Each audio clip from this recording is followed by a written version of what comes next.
Hi everybody, you've been listening to one of my favorite hymns, God Is.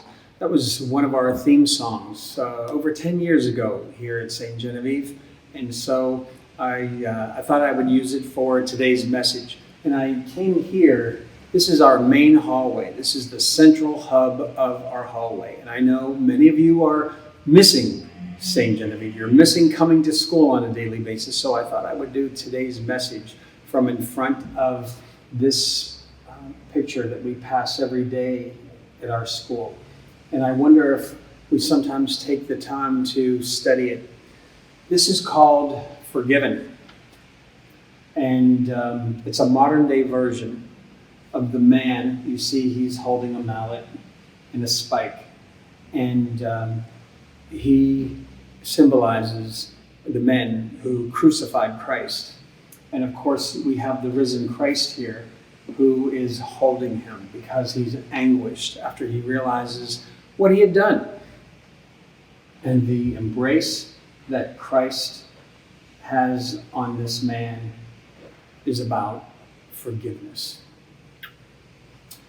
And it's also about connection.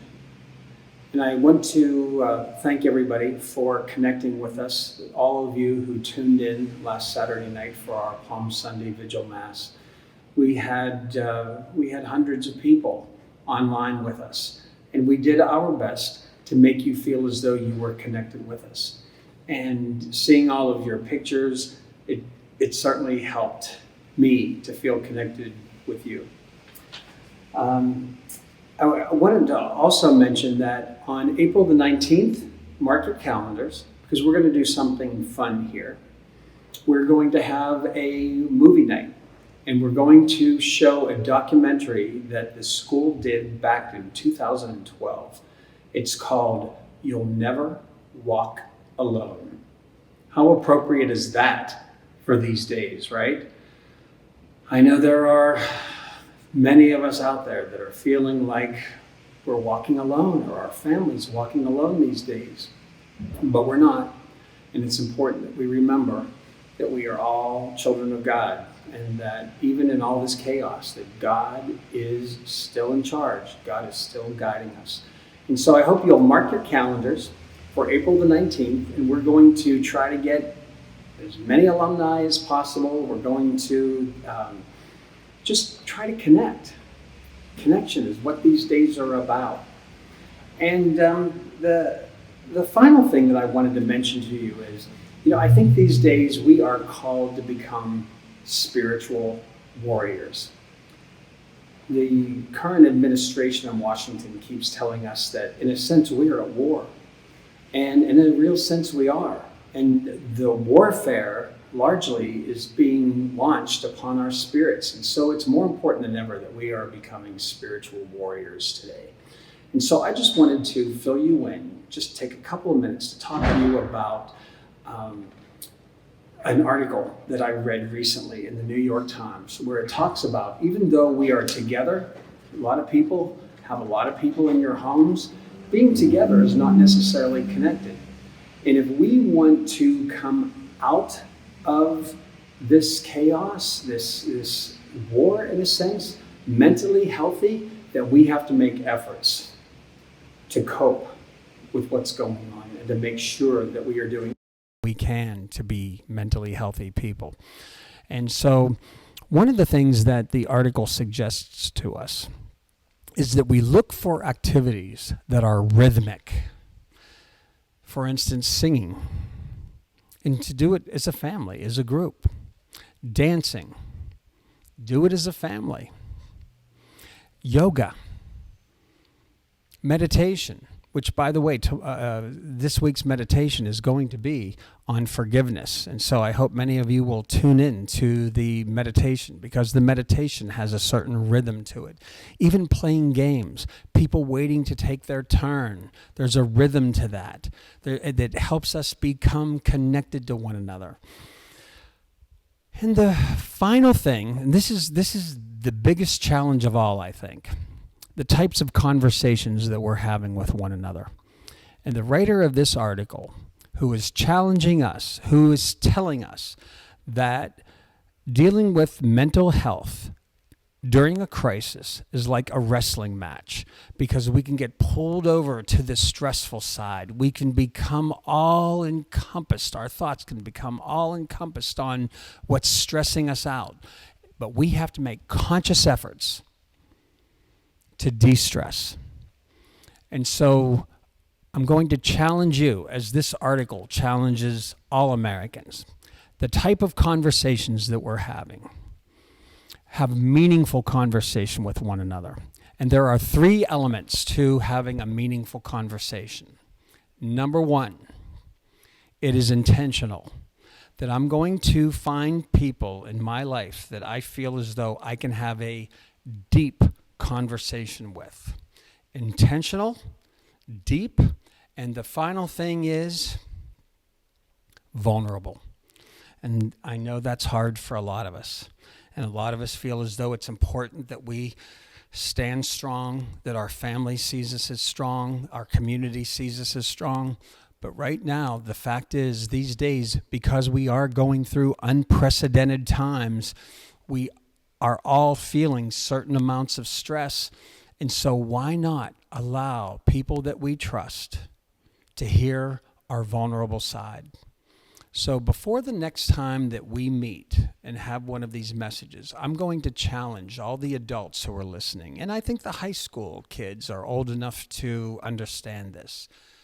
I want you to intentionally schedule a conversation that is deep, in which you allow yourself to be vulnerable. And here's one of the keys to it. When someone during that conversation says something that is meaningful or profound, that you allow yourself and the group to pause for up to 90 seconds before you respond, so that the deepness of what people are saying sinks in, so that we validate people's feelings and we allow it to sink in. So that's my challenge to you this week. I hope you will schedule a conversation with people that you trust to talk about how you're feeling. God is. God is. God is with us. God is with us always. And God bless you. See you next week. God is here with me, with you, walking every step of the way with you and me. God is all about relationship. God is present in a relationship with our family and our friends. God is everything and God is all. God is the most important aspect of my life. God is everywhere, everything, all loving. Forgiveness. My joy in the times of sorrow.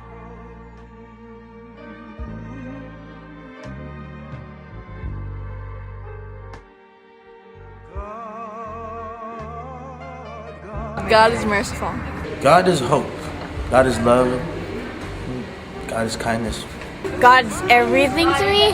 God is what lets me get up in the morning and do what I do every day, and He is the embodiment of love. God is the perfect circle that is never ending. God is family. God is amazing. love, and everything. God is love. God is power. God is here. God is our spiritual guide. God is great. God is love. God is amazing. God just is. God is forever. Inside of me. Making me better person. Resourceful. Oh, God is the best. God is cool. God is a mighty being. God is good. Great. God is love. God is the giver of life. God is the way, the truth, and the light.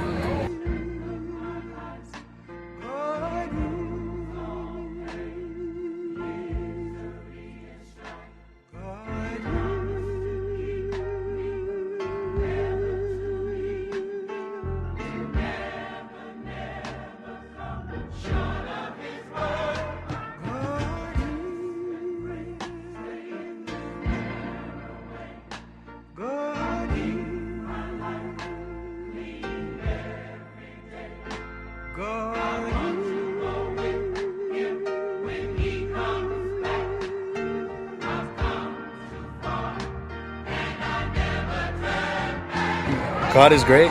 He is my greatest friend. Love, respect, help. God is my rock and my salvation. God is my best friend. God is good. God is good He's awesome. He's love. all the time. He's beauty. He's hope. Amazing. He's a great friend. He's courage. God is everything to me. God is my heart. It's everything. God is great. God is everyone and everything. The past, the present, and the future, and the spiritualness of us all. God is love. But God is a DJ and life is a dance floor. God is love. God is everything. God is our eternal friend who is always there for us, ready to listen and help when no one else can. God is love, life, and happiness. God is everywhere. God is my savior, my hope, love, and trust. God is my savior.